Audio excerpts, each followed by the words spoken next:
The Apollonian-Dionysian dichotomy in social dynamics. When exploring race and culture in social dynamics, one useful framework is inspired by the ancient Greek archetypes of Dionysus and Apollo. In this context, people can be broadly categorized into two groups: Dionysians, mostly black and browns, and Apollonians, mostly Caucasian or lighter skin tones. These archetypes represent different forces. The Dionysian reflects passion, creativity, and emotional expression, while the Apollonian emphasizes order, rationality, and structure. Importantly, both forces exist within every individual, but cultural histories, environments, and shared experiences may shape how they are expressed across different groups. Understanding these archetypes can offer fresh insights into how race, culture, and social dynamics interact. By appreciating the shared humanity behind these forces, we can move toward a future where racial distinctions matter less and mutual understanding grows. Drawing from Greek mythology, Apollo is the god of order and reason, while Dionysus is the god of revelry and release. Dionysians are associated with energy, passion, and spontaneity, sometimes seen as chaotic. Biologically, individuals from warmer climates often have higher levels of testosterone, partly due to better vitamin D synthesis from abundant sunlight. This contributes to traits like creativity, assertiveness, reduced social anxiety, and a propensity for risk-taking.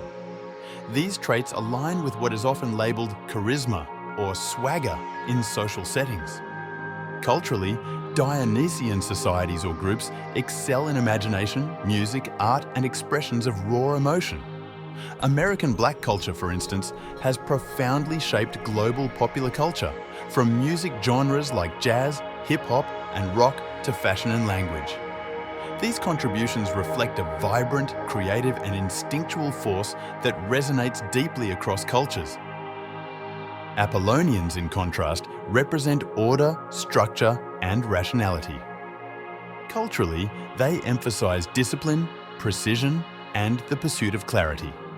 This archetype corresponds with historical emphasis on survival in frigid climates. From a biological perspective, individuals from colder climates have lower testosterone levels, attributable in part to diminished sunlight exposure, culturally favoring adaptation and survival over creativity. These traits often translate into methodical approaches to social dynamics, where subtlety, status signaling, and consistency are emphasized over raw expression.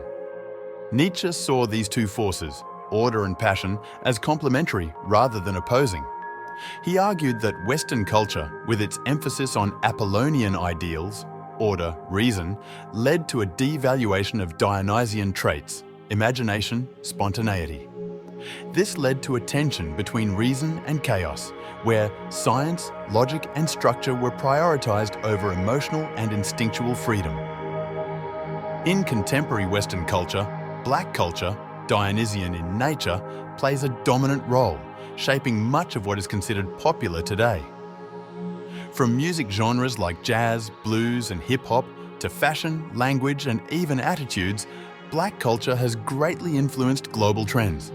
Without the contributions of black culture, American culture, and by extension, global culture would look drastically different.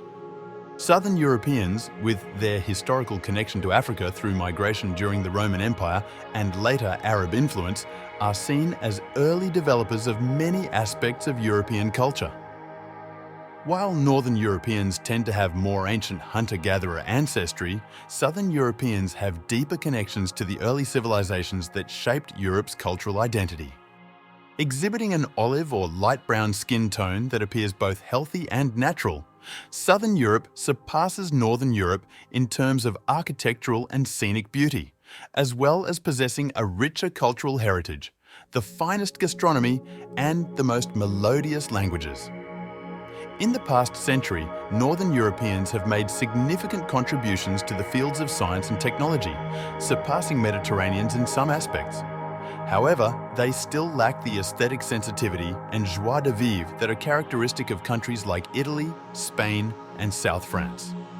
The Anglo culture specifically is characterized by a mechanical and brutally pragmatic approach that is devoid of beauty and spontaneity.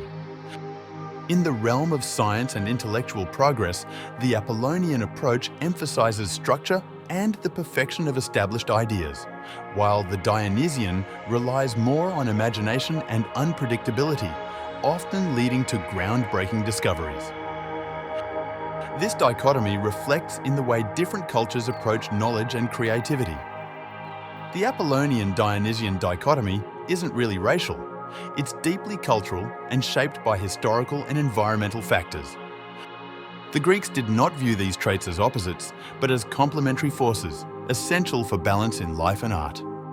Friedrich Nietzsche argued that Western culture, influenced by Socratic rationalism, became overly Apollonian, prioritizing form and structure while devaluing the Dionysian chaos of instinct and creativity. He believed true vitality and creativity arise from balancing both forces, as seen in the birth of Greek tragedy, a synthesis of Apollonian clarity and Dionysian ecstasy. Modern American culture exemplifies a Dionysian dominance in popular expression, with Black culture serving as a creative epicenter. European traditions often reflect an Apollonian refinement, excelling in institutional development and formalized systems. Individuals with more Dionysian traits may excel in environments that value spontaneity, energy, and creativity. This advantage is apparent in nightlife, music, and emotionally charged settings. Apollonian traits lend themselves to environments that reward structure, strategy, and measured interactions. These settings may include professional networks, formal gatherings, or intellectually driven circles. Ultimately, success in social interactions transcends racial or cultural archetypes. It involves recognizing one's strengths, adapting to the environment, and balancing instinctual, Dionysian, and rational, Apollonian approaches. A nuanced understanding of these forces allows individuals to navigate diverse social landscapes effectively.